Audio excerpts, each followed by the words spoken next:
Muy buenas tardes, señoras y señores. Bienvenidos al atardecer de este viernes, día 14 de febrero de 2025. No tengo que explicarles, porque ya lo sabemos todos, que desde que Donald Trump entró en la Casa Blanca, en su segundo mandato, las cosas en el mundo entero están un poco patas arriba. Ha llegado, además, con prisa por hacer cosas y que se note. Y la verdad es que se están notando. Hoy decía James David Vance, J.D. Vance, el vicepresidente norteamericano, que tenemos que enterarnos que hay un nuevo sheriff en Washington. La expresión que ha utilizado. Lo digo porque un poco es el estilo de la casa. Y la verdad es que el comportamiento, la conducta del señor Trump como presidente norteamericano, como el hombre más poderoso del mundo, pues está haciendo gala, digamos, a ese calificativo. Parece que es el sheriff que llega y que trata de poner orden de acuerdo a su leal saber y entender. Hay en este momento, como saben ustedes, dos frentes abiertos. Y los dos nos afectan de manera directa. El primero es el de la guerra comercial. El primero, uno de ellos. No digo que sea más importante que el otro, sencillamente lo enumero porque me parece que es la mejor manera de ordenar las noticias del día. En relación con esa guerra comercial, ya probablemente todos ustedes saben hasta ahora que la última declaración de Trump ha sido que declara los aranceles recíprocos con todos los países del mundo. Por lo tanto, él va a cobrar a cualquier producto de cualquier país del mundo los mismos aranceles que le cobren a Estados Unidos. La cuestión curiosa es que él entiende que el IVA es un arancel y, por lo tanto, todos los productos europeos van a sufrir un arancel por parte de Estados Unidos, y eso ha abierto una ola de inquietud en la Unión Europea, hasta el punto de que Ursula von der Leyen, que es, como saben, la presidenta de la Comisión Europea y que está en Múnich, porque en Múnich se está celebrando la conferencia de seguridad, hablaremos de eso mucho durante los próximos minutos, ha lanzado un mensaje de presunta, con la presunta intención, digo lo de presunta porque no sé si lo ha conseguido, pero en fin, con la clara intención de tranquilizar a los ciudadanos europeos para que nos sintamos, protegidos por la Unión Europea. Los aranceles injustificados a la Unión Europea no quedarán sin respuesta. Y quiero decirlo de manera muy clara.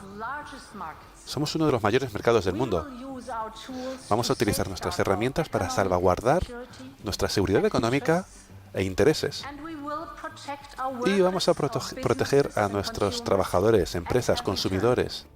Bueno, este es un debate muy largo, que además nos va a acompañar, me parece, durante muchos días, durante muchas semanas, durante muchos meses, pero que no augura un futuro tranquilo. ¿Por qué? Pues porque proteger a los ciudadanos europeos, protegerse de la política arancelaria, de la guerra comercial norteamericana, supone pagarle con la misma moneda, es decir, entrar en la guerra, y esa guerra pues va a tener damnificados en los dos continentes, no es buena para nadie. Por eso digo que, en fin, no sé si nos vamos a sentir muy protegidos, pero que tenemos un lío encima, den ustedes por seguro. Un lío que además también en España está sirviendo como campo de batalla entre los contendientes de la batalla política. El Partido Popular, a propósito de los planes de Trump sobre Ucrania, no ha querido decir nada todavía hasta ahora, luego hablaremos de eso, pero de la batalla comercial sí. Y lo que quiere hacer, en este caso el Partido Popular, es alinearse de una manera inequívoca con von der Leyen, es decir, con la Unión Europea, y plantarle cara en esta materia concreta, en la otra digo que no lo sé porque no se ha manifestado, al presidente norteamericano, Maite Loureiro. El PP ha pasado de esquivar el tema Trump a entrar de lleno en este asunto para confrontar con el PSOE y de paso minar a Vox. Alberto Núñez Feijóo fue el primero en pronunciarse contra la imposición de aranceles por parte de Estados Unidos a Europa, y hoy el portavoz parlamentario Miguel Tellado ha hecho también lo propio durante una visita a Jaén, municipio que recientemente ha vivido una moción de censura del PSOE para desbancar a los populares. Bueno, el libre comercio es una herramienta de prosperidad, lo ha sido siempre, pero es evidente que si se desata una guerra comercial, la Unión Europea tiene que defender los intereses de los países miembros. Y yo creo que ante una amenaza que parece que ya está ahí, no son razonables ni los comportamientos de feroz confrontación que escuchamos desde el Partido Socialista, ni el silencio cómplice de Vox. El sector rural es uno de los principales caladeros de voto de la derecha y que podría verse ahora perjudicado por las medidas de Estados Unidos. Por ello, PP y Vox compiten para atraer a estos votantes cansados de las imposiciones de Europa y que miran ahora con temor lo que viene de Estados Unidos, con Santiago Abascal presumiendo, por cierto, de tener una buena relación con Trump y cuya cercanía podría ahora perjudicarle. Bueno, efectivamente, dicho y hecho. Fíjense ustedes que Abascal ha entrado en esa batalla y además ha entrado, pero vamos, absolutamente con todas las de la ley. Escuchen lo que acabo de decir. Veo con tristeza y con preocupación que el Partido Popular vaya a abrazarse de nuevo a Sánchez, en esta ocasión contra Donald Trump.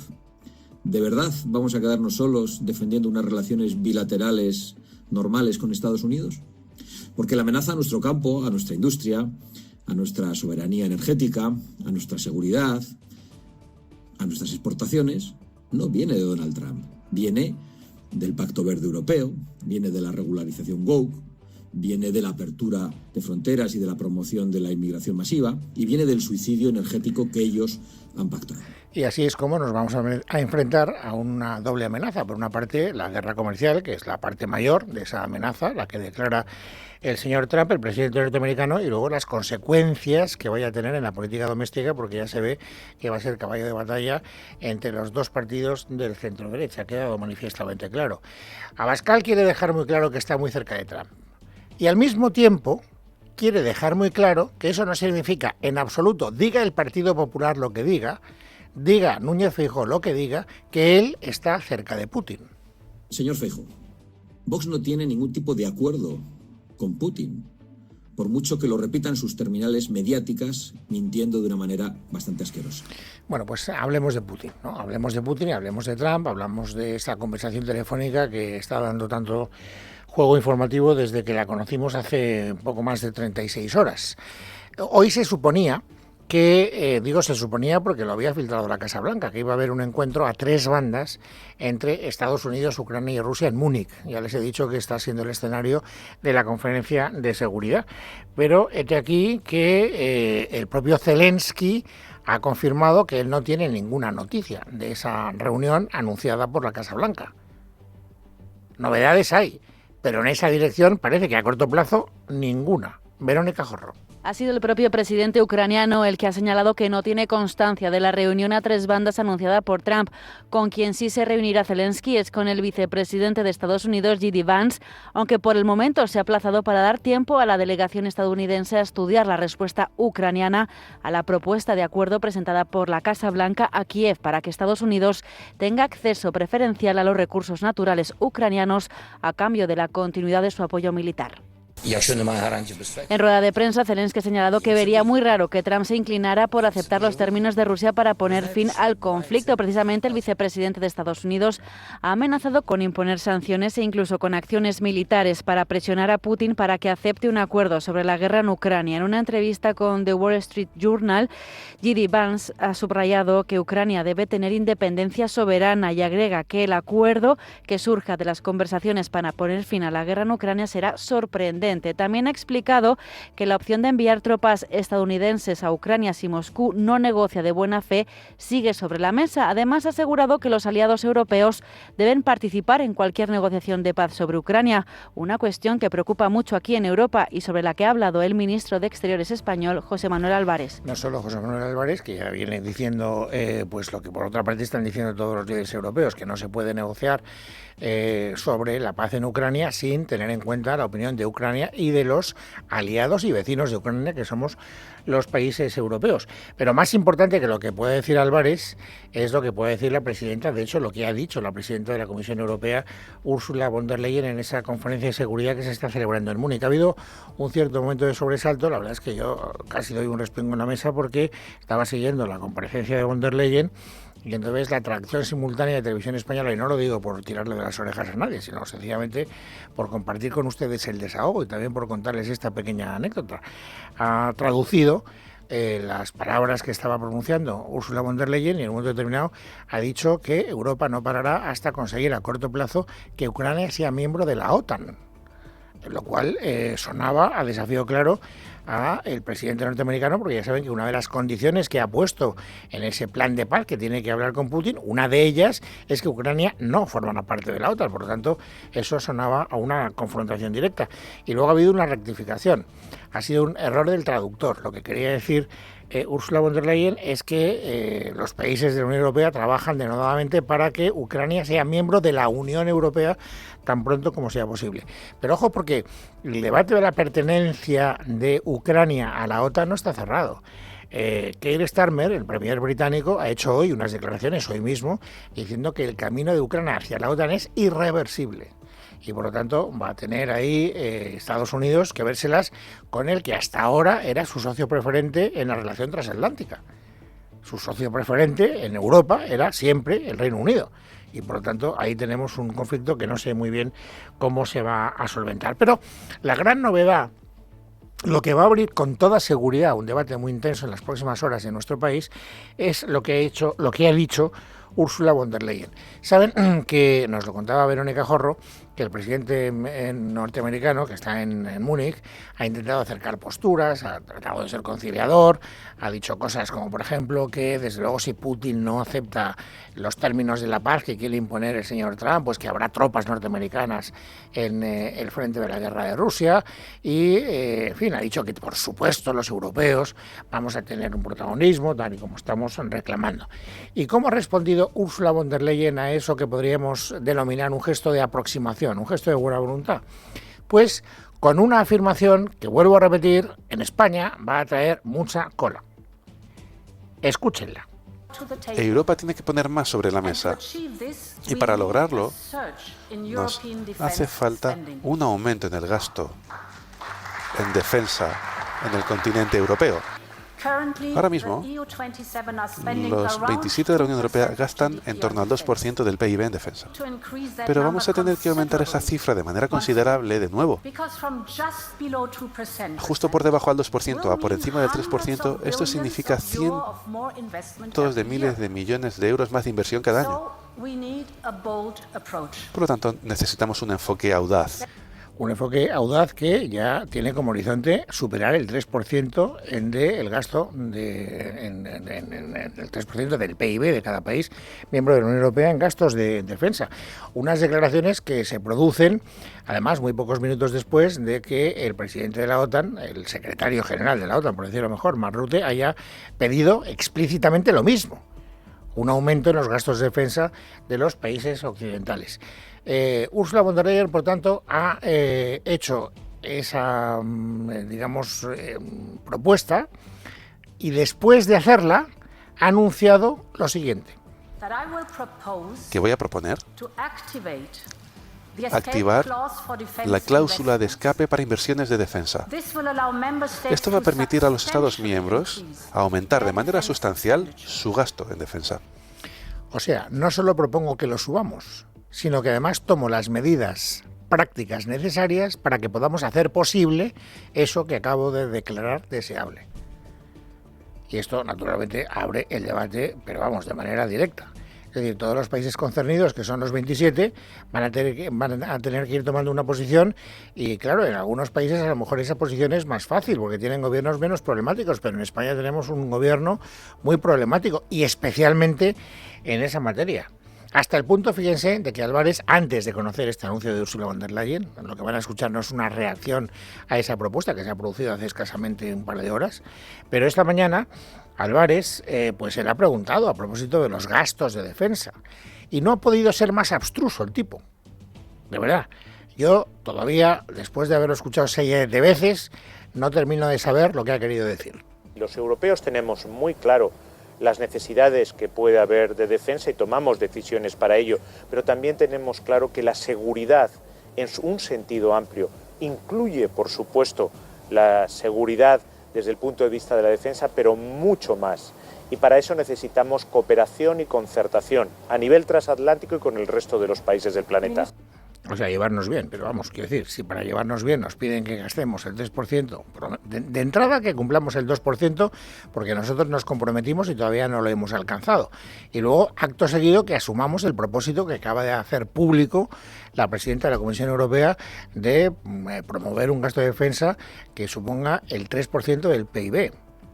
Esto no se consigue solo, con declaraciones ambiguas, como la que acabamos de escuchar, que no es nada ambiguo. Por eso decía que aquí se va a plantear un debate, no creo que sea muy difícil hacer esta profecía, un debate muy encendido, yo creo que muy acerado.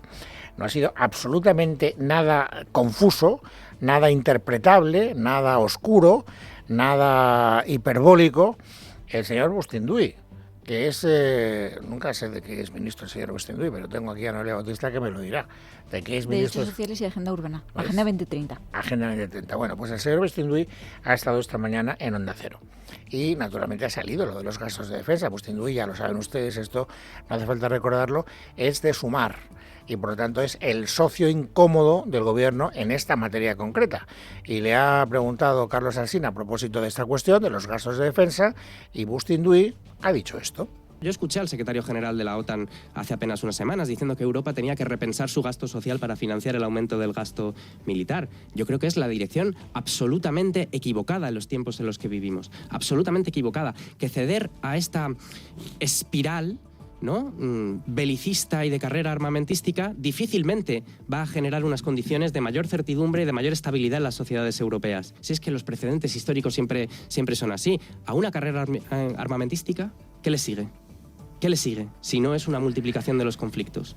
Yo agradezco mucho la claridad. Es decir, aquí no hay que interpretar nada. O sea, está claro, sujeto, verbo y predicado. Tampoco hay ninguna novedad, esta es una posición previamente conocida. Pero claro, fíjense que estamos ante una posición que le plantea a Sánchez, al presidente del gobierno, una gran incomodidad. Hoy nosotros pertenecemos en el mundo occidental a dos clubes. Bueno, pertenecemos a más, pero sobre todo a dos. Uno es la Unión Europea y otro es la OTAN. Hoy, la presidenta de la Comisión de la Unión Europea ha dicho que tenemos que empezar a plantearnos llegar al 3%.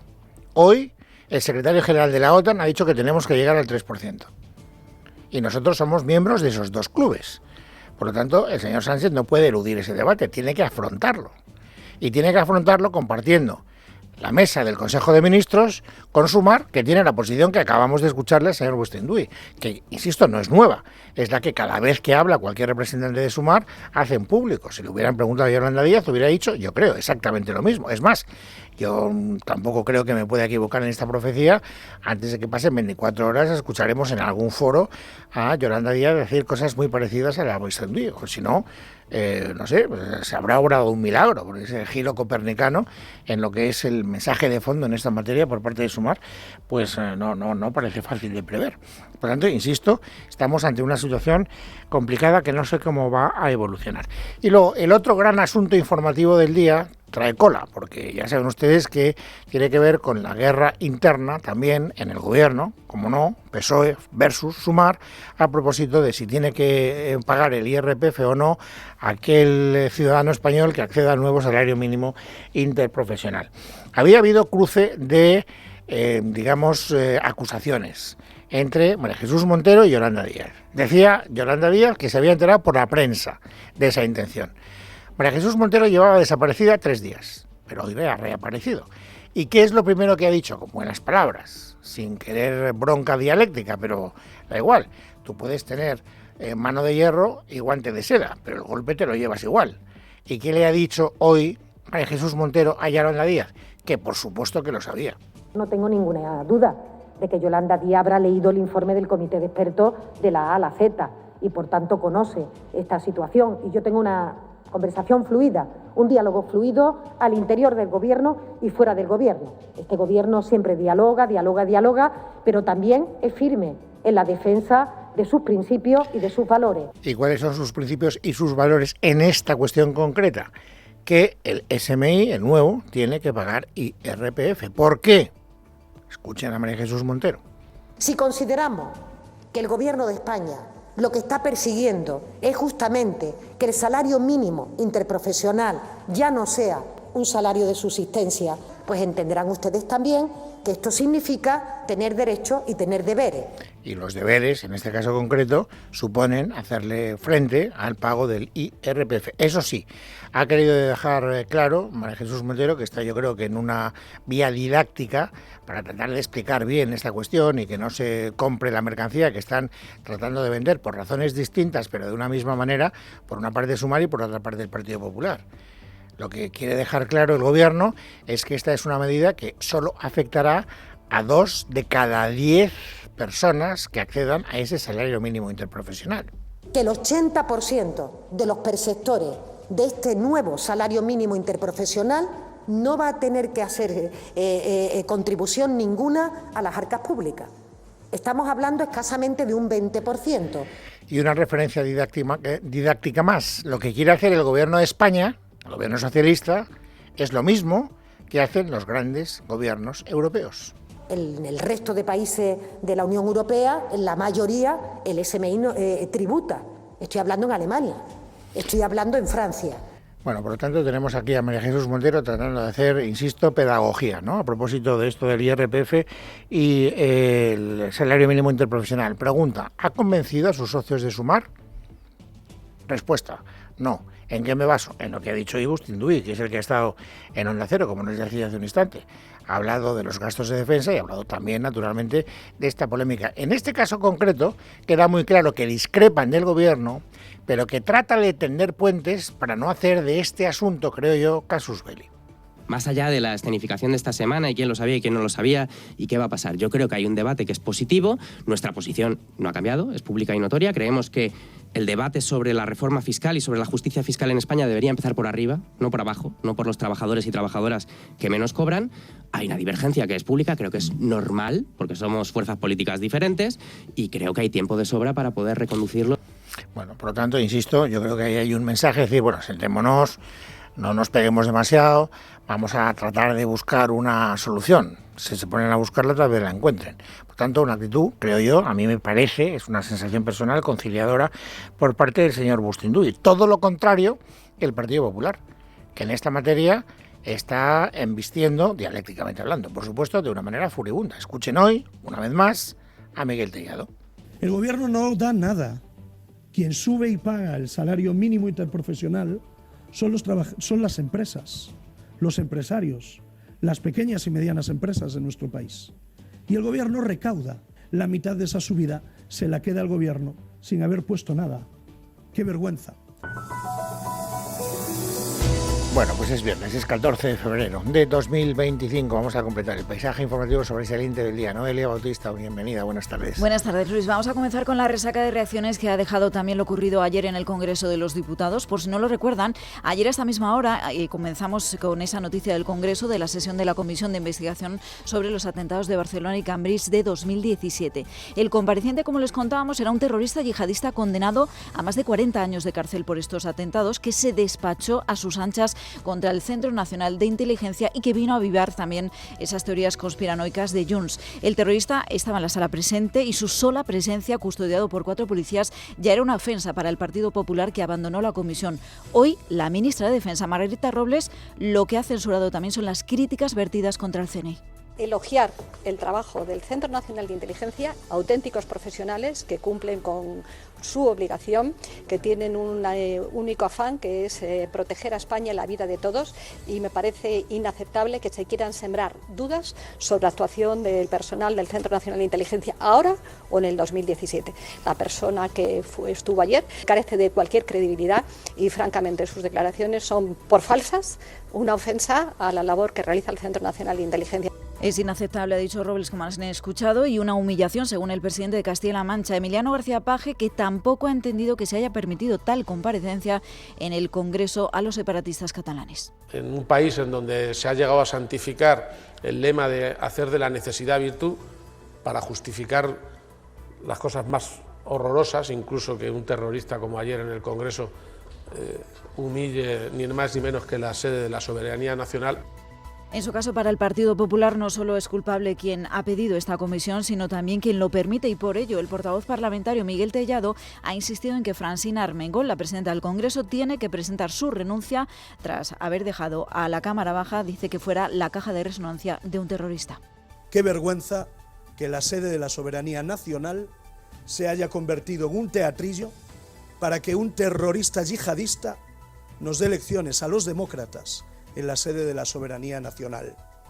Lo sucedido ayer es suficientemente grave para que en el día de hoy la señora Francina Armengol ponga su cargo a disposición y dimita.